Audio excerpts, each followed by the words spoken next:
У эфіры пара ўсіх вітаю. Навошта дыктатар Беларусі лятаў паўночную Карэю? Сустракаўся з дыктатарам, у параўнанні з якім наш крывавы вусаш выглядае ясналікім анёлам. Вось навошта табе паўночная Карэя, навошта табе Кім Чен Ын? Мне здаецца, я ведаю адказ на гэтае пытанне, і прычына — это вельмі сур'ёзны сігнал для Беларусі і беларусаў. Згодна афіцыйнай інфармацыі былі падпісаныя дакументы пра сяброўства і супрацу у нейкіх там у розных галінах, сельская гаспадарка. Это у паўночнай Карэі некаторыя людзі мяса ў жыцці не бачылі. Што вы там збіраецеся, якім досведам дзяліцца? Адукацыі таксама смешна пра это разважаць. У медыцыне там у паўночнай Карэі многія людзі ў бальніцы ўвогуле ніколі ў жыцці не бывалі. Які тут абмен досведам можа быць? Пра што вы гаворыце? Усе ведаюць, што паўночная Карэя это проста турма. Людзі знаходзяцца ў турме, тых людзей вельмі шкада. Там не разбіраюцца, там на суткі не саджаюць. Там адразу у вальер з псамі, каб разарвалі цябе на часткі, вораг народа. І ў той жа час той жа самы народ у паўднёвай Карэі стварылі Дэу, Самсунг, які ў іх аўтапрам, Хёндэ, што там, Саньёнгі, Кія, а тэрыторыя меншая, чым Беларусь. Это ж такі таленавіты народ, і ў паўночнай Карэі камунізм, і мы бачым вынікі, галеча проста, жудасная турма. А ў паўднёвай Карэі капіталізм, і мы бачым, якія вынікі ад гэтага ўсяго. А прычына была зусім іншая. І што это была за прычына? Пра што Пуцін папрасіў Лукашэнку ці загадаў Лукашэнку? Гутарка вядзецца пра тое ж самае, што было з Пакістанам. Прыгадайце, калі ласка. Лістапад 24 год, Лукашэнка ляціць у Пакістан. Эксперты гадаюць, няма гандлёвага абарота паміж дзяржавамі. Што вы збіраецеся развіваць? Былі размовы пра тое, што ў Беларусь прыедуць працоўныя мігранты з Пакістана. Вы памятаеце, дзе яны, гэтыя працоўныя мігранты? Нешта там эканоміка пакістанскі, тэкстыль, абмен досведам. Дзе гэта ўсё? Мэты былі зусім іншыя. Лукашенка размаўляў з Шахбазам Шарыфам пра тое, што давай далучайся да восі зла. Вось перадаю табе пасланне ад Пуціна. Пры ўладзе застанешся навечна, мы цябе навучым. Любыя пратэсты навучым здушыць, дапаможам разабрацца з Індыяй. І пэўны плён ад гэтага візіту быў. Пакістан, краіна 5-я па насельніцтве ў свеце, маюць ядзерную зброю. Калі б яны далучыліся да восі зла, это было б вельмі сур'ёзнае ўмацаванне. І прыгадайце, здаецца, у красавіку 25-го года візіту адказу Менск, Шахбоз Шарыф з братам прылецелі. Што здарылася праз 2 тыдні? Праз 2 тыдні ў Кашміры правакацыя з расстрэлам турыстаў. І ледзьве не пачалася Пакістана-індыйская вайна. Амерыканцы змаглі патушыць гэты пажар, дзякуй Богу, і нашай пачалася б вайна паміж дзвюма ядзернымі дзяржавамі. Увага свету была б туды скіраваная. Это просто супер варыянт быў бы для Пуціна. А так, не далі гэтаму разгарэцца. Але паглядзіце на Лукашэнку, якія ён здольны праварушваць справы. І амаль атрымалася. Тое ж самае з паўночнай Карэяй. Паляцеў ён туды, як я ўжо сказаў, па просьбе ці загадзе Пуціна. Што адбываецца? Пра што насамрэч размаўлялі з Кім Чен Ынам? На што яго падпіхваюць, гэтага Кім Чен Ына? Сітуацыя наступная. Ёсць вось зла, дзе асноўныя актары — это, канешне, Кітай, у першую чаргу Кітай. Расія, Кітай і Расія знаходзяцца ў стратэгічным хаўрусе. Все гэтыя размовы пра то, што там Кітай каланізуе Расію, гэта там калісьці, зараз пра гэта не думайце, і яны не думаюць.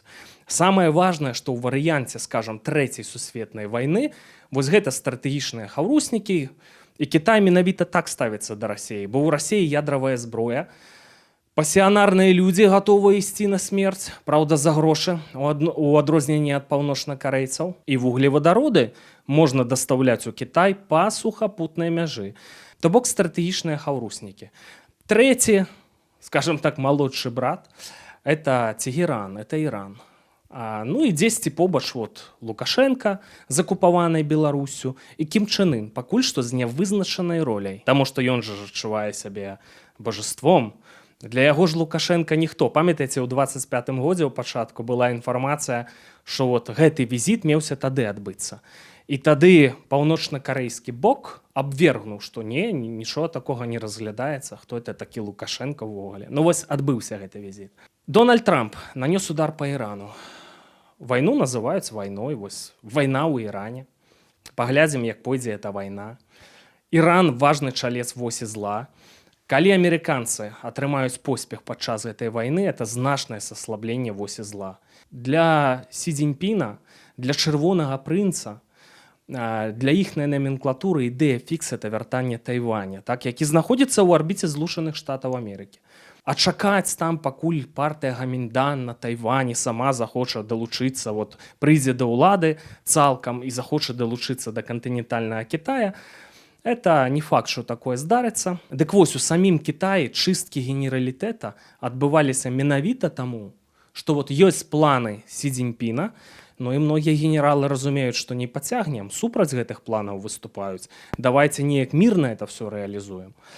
Ну вот іх вычысцілі, людзі зніклі, вось у чым прычына. То бок Сі Цзіньпін гатовы дзейнічаць па Тайваню. І для гэтага ім патрэбныя новыя войны, каб расцягнуць сілы краін захаду, у першую чаргу амерыканцаў. Вось чаму Лукашенко сустракаўся з Кім Чен Ынам, каб той распачаў вайну супраць Паўднёвай Карэі. Давай ужо, час прыйшоў, аб'ядноўвай Карэю, мы дапаможам.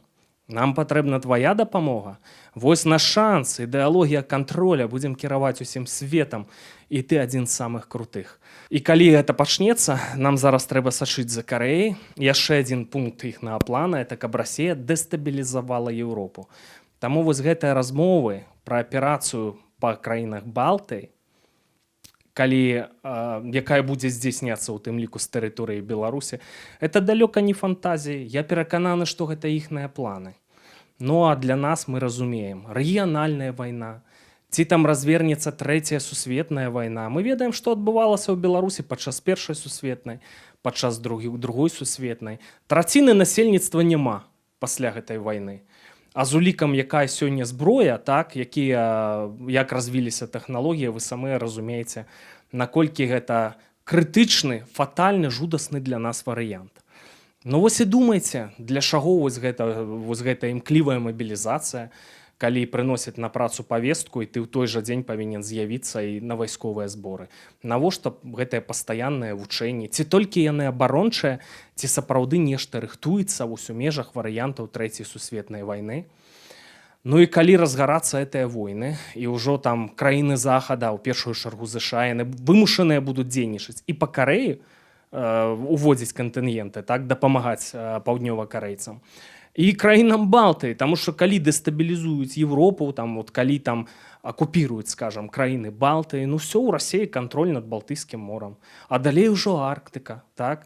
Вось чаму, дарэчы, гэтыя размовы пра Грэнландыю, то бок амерыканцы стратэгіі думаюць наперад, пралічваюць розныя варыянты, што і такое можа быць. Таму сочым за падзеямі ў Іране, вельмі спадзяюся, што амерыканцы атрымаюць там большы поспех, чым от праглядваецца сёння. Сочым за падзеямі ва ўкраіне, ёсць гіпотэзы пра тое, што вось красавік вырашальны месяц, а потым пачнецца эфект адката. Сочым за Расіяй, дзе я вельмі спадзяюся, можа быць дэстабілізацыя, эканамічны надлом. У нейкі дзён не становіцца Пуціна, і тады у Беларусі становіцца нашмат менш праблемаў. А у іх праблемы яны вось як снежны ком. І ў тым ліку гэтыя праблемы прымушаюць зараз вось зла дзейнічаць аператыўна. Я хачу пагутарыць пра яшчэ адзін аспект гэтага візіту. Чаму ён быў важны для Лукашэнкі? Звярніце ўвагу, якім шчаслівым ён сябе адчуваў у Пхеньяне. Пазіраючы на все гэтыя панелькі, жудасныя панелькі, вот цэнтральная плошча, і гэтыя панелькі, вот гэтая архітэктура ў стылі Палаца Рэспублікі, абсолютно жудасная. Люди ходзяць строем, махаюць этымі сцяжкамі масава і шчыра вітаюць Лукашэнку. Можа быць, ніхто ніколі ўжо больш не будзе яго так вітаць у ягоным жыцці. Наколькі шчаслівым ён сябе адчувае? У прынцыпе, свае людзі. Кім Чен Ыр, сын Кім Ір Сэна, атрымліваецца бацька Кім Чен Ына. Ён жа ж увогуле нарадзіўся в Савецкім Саюзе, як і Лукашенко. І па пашпарце быў запісаны в Савецкім Саюзе Юрый Ірсэнович Кім. Свой чалавек, так? З ягоных, з лукашэнкаўскіх каардынатаў. і вот такі вот жудасны дыктатар, які размахваў ядравай зброяй.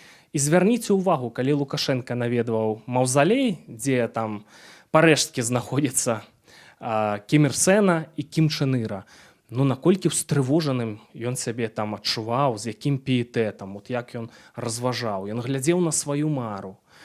Той же Кім Ір Сен пры ўладзе прабыў 45 гадоў і думаў, вось бы мне так. А ў Лукашэнкі праблемы, такая геапалітычная сітуацыя, што будуць змены. Сталіна перасядзеў, ну каб вось так, як Кім Ір Сен, наўрад ці ў яго атрымаецца. І Лукашенко – это особа, можете лічыць это канспіралогіяй, якая думае пра духоўны свет. Вось людзі, якія працавалі на пачатку 90-х з Лукашэнкам, ведаюць, наколькі вот ён любіў звяртацца да розных ведзьмаў, ведзьмакоў, сатаністаў. Ёсць гіпотэзы канспіралагічныя, што вот такія здольнасці ў яго просто жывёльныя, таму што вот падпісаў угоду з сатаной. Можаце ставіцца да гэта як да вобразу метафарычнага ці як да факту, но нешта ў гэтым, мне здаецца, ёсць. І я ўпэўнены, што ў этой асабістай размове, у тым ліку Лукашенко размаўляў з Кім Чен Ірам, а як можна вот яму перадаць ягонага дыманка там Колю, каб стаў Коля кіраваць Беларуссю. Не важна, што там людзі не будуць есці мяса і все будуць строем хадзіць, і што давядзецца людзей таксама ў вальеры з псамі кідаць, каб іх там разрывалі. Это все не важна, галоўная ўлада.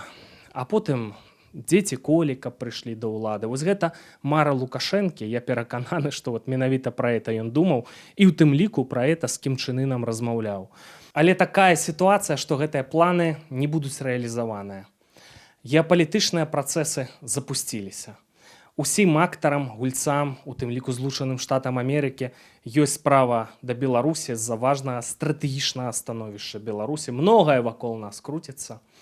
І вось ва ўсіх гэтых геапалітычных хітрасплятеннях яны прывядуць да таго, што ў Беларусі адбудуцца змены, і мы ўжо за гэтымі зменамі назіраем. Да сустрэчы.